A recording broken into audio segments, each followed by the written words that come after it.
प्रधानमंत्री पॉकेटमार हो गए। आखिर यह चर्चा बिहार में क्यों होने लगी?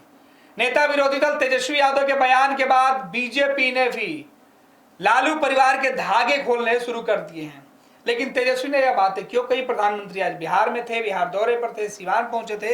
हमारे साथ विवेकानंद जी, हमारे वरिष्ठ सहयोगी हमारे साथ जुड़े हुए हैं, समझेंगे प्रधानमंत्री नरेंद्र मोदी की वो कौन सी बात तेजस्वी को चुभ गई और तेजस्वी ने जिन शब्दों का इस्तेमाल किया, क्या बिहार में विधानसभा चुनाव की शुरुआत दिखाई देने लगी? देखिए, बिहार में विधानसभा चुनाव तो होने ही है, 2-3 महीनों के बाद चुनाव होने हैं और प्रधानमंत्री नरेंद्र मोदी आज बिहार दौरे पर थे और इस साल मोदी की यह पांचवी बार बिहार आ चुके हैं। और आज जब सिवान में वे जनसभा को संबोधित कर रहे थे तो सीधे तौर पर राजद और लालू प्रसाद और लालू परिवार को उन्होंने निशाने पर लिया। बाबा साहब की उस तस्वीर जो काफ़ी चर्चा में रही, वो तस्वीर जब लालू यादव का जन्मदिन था उसमें उनके आवास पर एक शख्स बाबा साहब भीमराव अंबेडकर की तस्वीर लेकर के गया था और वो तस्वीर उनके पैर के बगल में दिखाई पड़ी।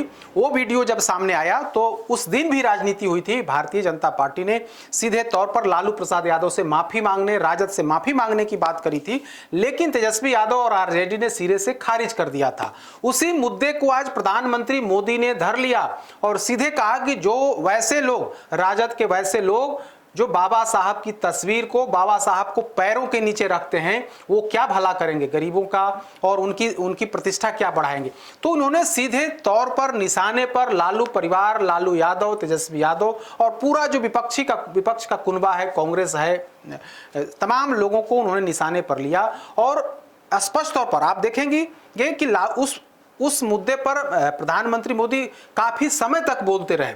उन्हें लगा कि यह बड़ा हथियार है, बड़ा मुद्दा है लालू प्रसाद यादव को घेरने का, और जबरदस्त प्रहार किया। एक और खास बात, हम लोगों को लगने लगा था कि आज इस मुद्दे पर प्रधानमंत्री मोदी घेरेंगे लालू यादव को, क्योंकि वे पट्टा जो लेकर के आए थे वो ब्लू रंग का पट्टा वे गमछा उसको कह सकते हैं, गमछा दिख रहा था कि वो दलित समाज को बिल्कुल करके लेके आए थे। वो दिखने से लग रहा था कि प्रधानमंत्री मोदी आज इस मुद्दे पर घेरेंगे, बाबा साहब का मुद्दा उठाएंगे, और हुआ भी वैसा जो हम लोगों का अनुमान था। उसी अनुमान के अनुरूप प्रधानमंत्री मोदी ने अपने भाषण के दौरान बाबा साहब की तस्वीर के कथित अपमान का मुद्दा उन्होंने उठाया और कहा कि पूरा बिहार या पूरे देश के लोग उनसे माफ़ी मांगने की बात कर रहे हैं, लेकिन वो माफ़ी कहाँ मांगने वाले हैं, वो तो बड़े लोग हैं, बड़े लोग माफ़ी नहीं मांगते हैं। कुछ इस तरह की बात प्रधानमंत्री मोदी ने कही। जब प्रधानमंत्री मोदी ने इस मुद्दे पर, बाबा साहब के मुद्दे पर लालू प्रसाद यादव को घेरा,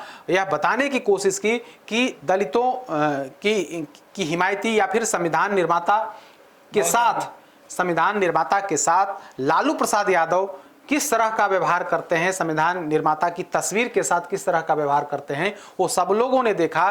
तो ये लोग कह सकते हैं कि मतलब इस तरह के लोग हैं कि जो अपने संविधान निर्माता की इज्जत, उनकी तस्वीर की इज्जत नहीं करते हैं। वो आम लोग, गरीबों गुरबों की इज्जत क्या करेंगे, यह बताने की कोशिश प्रधानमंत्री मोदी ने किया।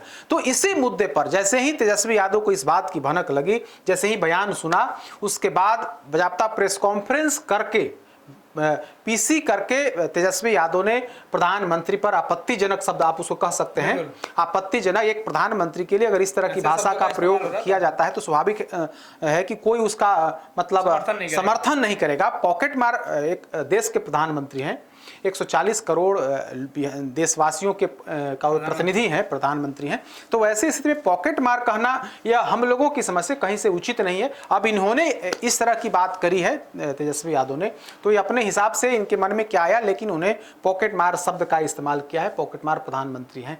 इसके बाद तेजस्वी यादव का यह बयान जैसे ही सामने आया, पूरा जो भारतीय जनता पार्टी है या फिर उनके जो सहयोगी दल है, तेजस्वी यादव पर बड़ा हमला बोल दिया है। तो अभी तेजस्वी यादव जिस मुद्दे को लेकर के विपक्ष पर, खास करके बीजेपी और जेडीयू नीतीश कुमार की सरकार पर घेरने की कोशिश कर रहे थे, तेजस्वी यादव अपने बयान में ही घिरते जा रहे हैं। सम्राट चौधरी हो या फिर बीजेपी के कई अन्य वरिष्ठ नेताओं ने तेजस्वी यादव, लालू परिवार पर एक साथ बड़ा अटैक किया है।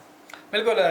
अब इसका असर क्योंकि चुनाव में दिखेगा, हाल ही में विधानसभा सत्र भी है, वहां भी दिखाई पड़ सकता है। देखिए, एक तो बाबा साहब का कथित तौर पर जो अपमान है, उस मुद्दे को भारतीय जनता पार्टी जबरदस्त तौर पर भुनाने की कोशिश कर रही है, क्योंकि चुनाव में वोट बैंक का मामला, चूंकि दलितों से जुड़ा वो मुद्दा है। एक बड़ा और यह बताने की कोशिश है कि लालू प्रसाद यादव दलित का हितैषी नहीं बल्कि दुश्मन है। दलित जिसे अपना भगवान मानते हैं, वो दलितों के भगवान के साथ किस तरह से लालू प्रसाद यादव ने अपमान किया, या उस वीडियो के माध्यम से भारतीय जनता पार्टी यह बताने की कोशिश कर रही है। और हमें जो जानकारी है कि इस मुद्दे को घर गांव गांव तक दलितों के बीच ले जाने की कोशिश है कि देखिए लालू प्रसाद यादव किस तरह के आदमी हैं, जिसे आप भगवान मानते हैं, जिसे आप संविधान निर्माता मानते हैं, जिसे आप सब कुछ मानते हैं, उनके साथ, उनकी तस्वीर के साथ किस तरह से सलूक किया जाता है, यह तेजस्वी यादव के पिता पूर्व मुख्यमंत्री लालू प्रसाद यादव के द्वारा किया जाता है। तो कुल मिलाकर के यह बड़ा मुद्दा बिहार के अंदर बन गया है और इस मुद्दे को भारतीय जनता पार्टी भुनाने की पूरी कोशिश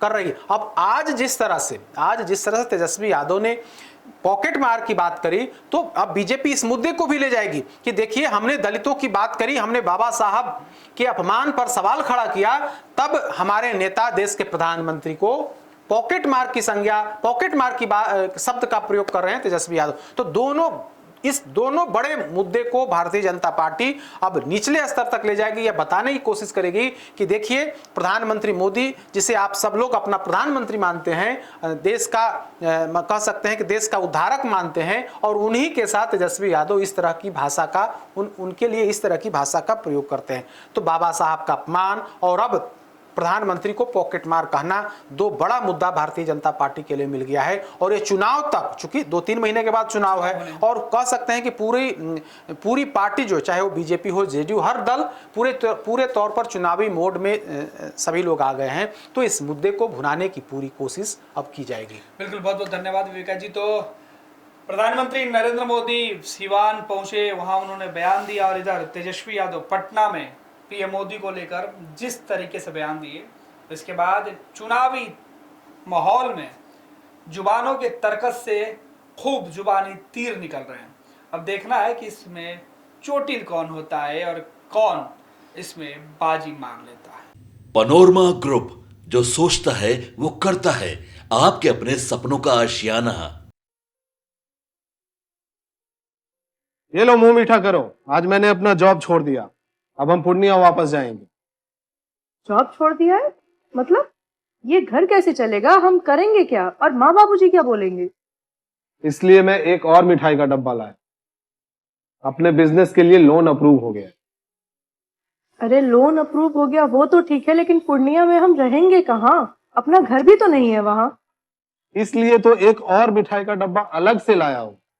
हमने पूर्णिया में घर ले लिया है, पूर्णिया के ई होम्स पैनोरमा में। पूर्णिया में पैनोरमा ग्रुप लेकर आए हैं ई होम्स पैनोरमा, बड़ा घर, आलीशान जिंदगी और अत्याधुनिक सुविधाओं के संग। अरे अब क्यों मुंह मीठा करवा रही हो? क्योंकि हम घर वापसी जो कर रहे हैं। घर वापसी की खुशी पूर्णिया में ई होम्स पैनोरमा के संग। E Homes Panorama, luxurious lifestyle redefined.